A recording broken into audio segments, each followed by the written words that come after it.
Uma situação sem precedentes ocorreu em frente à sede da ONU, onde um ativista pela independência do Tibete ateou fogo ao próprio corpo e morreu.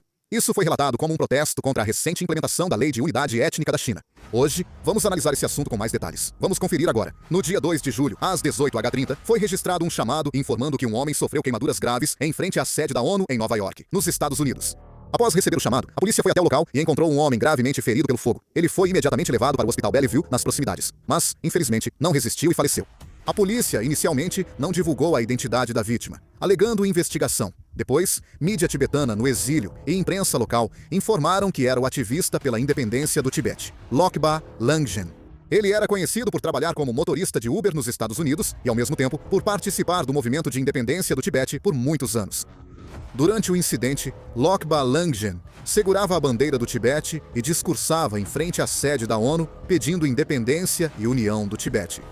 Em seguida, ele começou uma transmissão ao vivo em sua conta do Facebook e, após expor a situação do Tibete para o mundo inteiro, derramou uma substância inflamável previamente preparada em seu corpo e ateou fogo em si mesmo. As pessoas que estavam no local ficaram chocadas com a situação e as equipes de resgate chegaram imediatamente para tentar salvá-lo, mas não conseguiram salvar sua vida. Panfletos com a frase "China, saia do Tibete" também foram encontrados no local do incidente.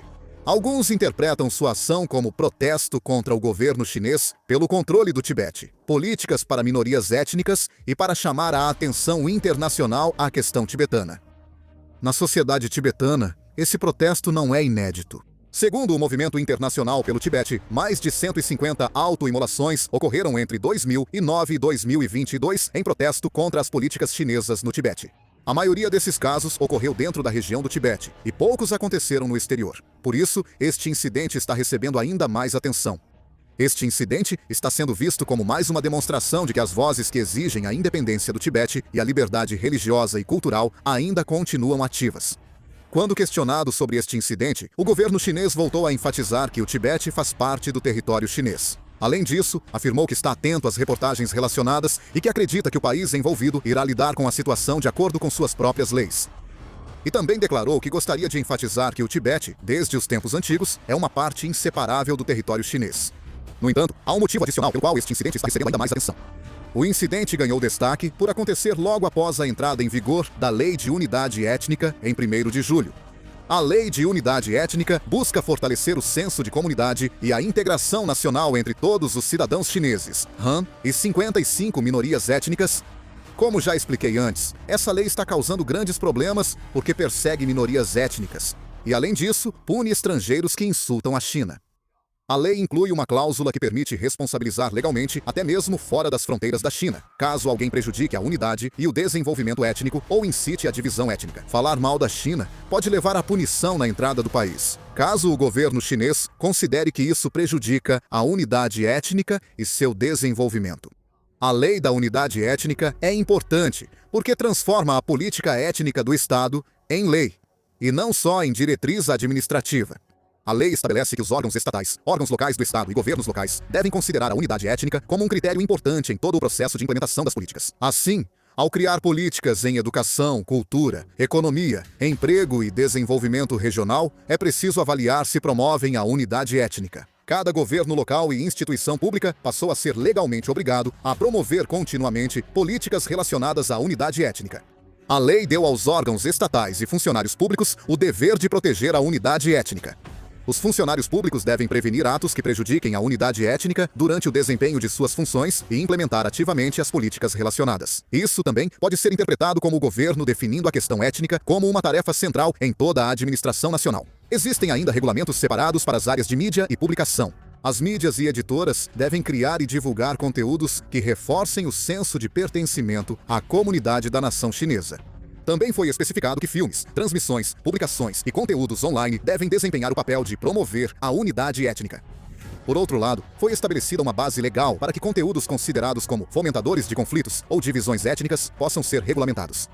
As regras de punição abrangem atos que prejudiquem a unidade étnica, incitem ódio, discriminação ou divisão étnica, sujeitando-os a sanções administrativas ou criminais, conforme a lei. No entanto, os critérios específicos sobre quais atos prejudicam a unidade étnica não foram detalhados na legislação.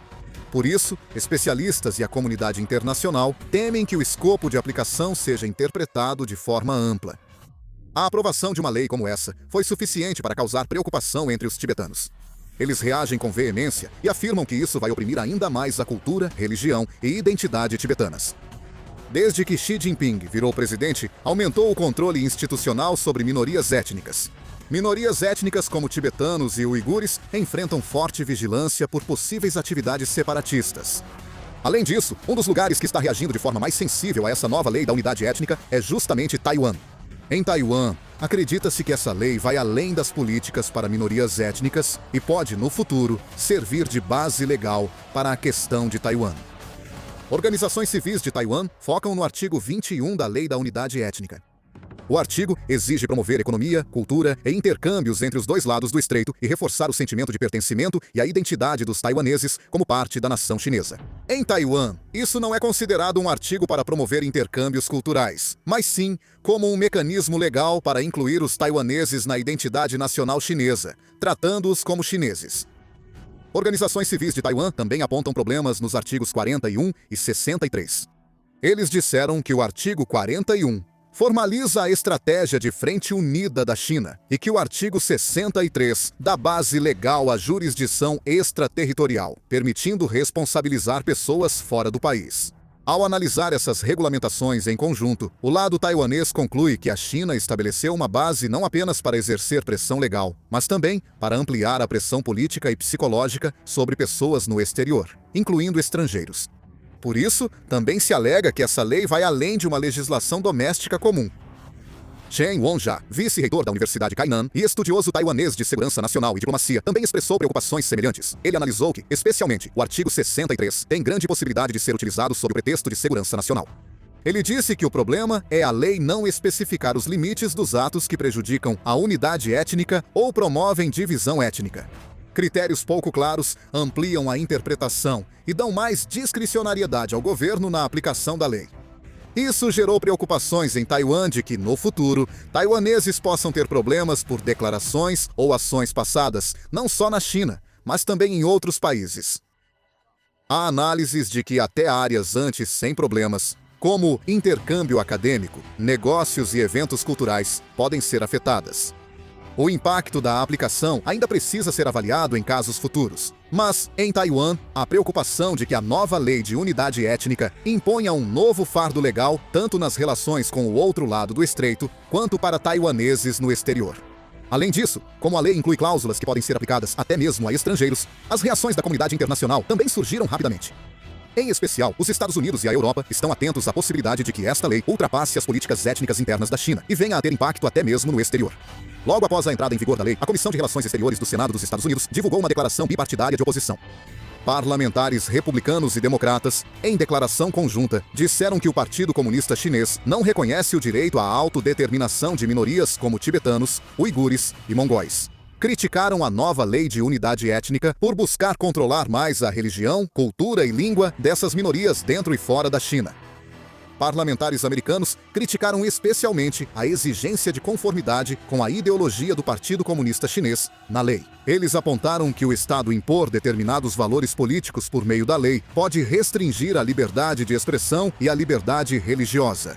Em seguida, expressaram preocupação de que esta lei possa conceder ao Estado o poder de punir até mesmo pessoas que apresentem opiniões contrárias apenas sob o pretexto de terem prejudicado a unidade étnica. Além disso, mencionaram a possibilidade de que ativistas de direitos humanos, pesquisadores, jornalistas e organizações civis que atuam no exterior também possam ser afetados, criticando que isso pode ser usado como um meio para justificar a repressão transnacional. A Comissão de Relações Exteriores do Senado dos Estados Unidos também declarou que continuará apoiando os direitos humanos de minorias como tibetanos e uigures, e que responderá às tentativas da China de expandir a aplicação de suas leis que possam violar a soberania de outros países. A União Europeia também expressou preocupação imediatamente. A União Europeia afirmou por meio de seu porta-voz que a lei da unidade étnica pode restringir direitos culturais, linguísticos e religiosos de minorias étnicas. Em especial, expressaram preocupação com o fato de que a lei define de forma muito ampla o conceito de unidade étnica. Sem critérios claros sobre atos que prejudicam a unidade étnica, é difícil evitar interpretações arbitrárias ao aplicar a lei. Eles disseram que a China deve respeitar os padrões internacionais de direitos humanos e os direitos culturais das minorias étnicas, e continuarão acompanhando a implementação da lei. Com os Estados Unidos e a Europa expressando publicamente suas preocupações ao mesmo tempo, a lei da unidade étnica está ultrapassando o âmbito das leis domésticas chinesas e se tornando uma nova questão diplomática. A China reagiu fortemente e pediu o fim da interferência em seus assuntos internos. Geo Jacquehun, porta-voz do Ministério das Relações Exteriores da China, disse que alguns países difamam as políticas étnicas chinesas por motivos ideológicos e políticos, espalham informações falsas e interferem nos assuntos internos, e que a China se opõe a isso.